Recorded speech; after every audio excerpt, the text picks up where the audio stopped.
To mount recessed lights in a residential home using Sheetrock screws, you will need number 6 by 1.25 inch to 1.625 inch pan head fillet Sheetrock screws.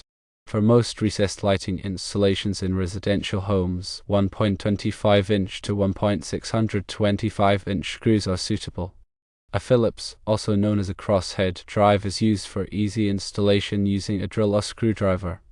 A pan head provides a low-profile finish that sits slightly below the surface of the drywall. To install the recessed lights, firstly locate the junction box.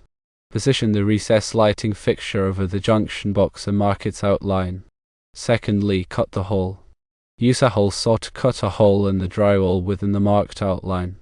Thirdly, wire the fixture. Connect the electrical wires from the light fixture to the wires in the junction box. Fourthly, position the fixture. Insert the light fixture into the hole and align it with the junction box. Fifthly, drill pilot holes. Drill small pilot holes through the drywall into the sides of the junction box flange. Sixthly, insert screws.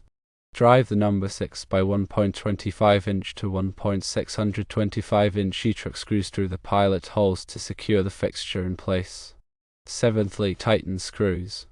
Use a drill or screwdriver to fully tighten the screws, ensuring the fixture is firmly secured.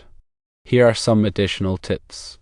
Use a level to ensure the fixture is level before tightening the screws. Avoid over-tightening the screws, as this can damage the drywall.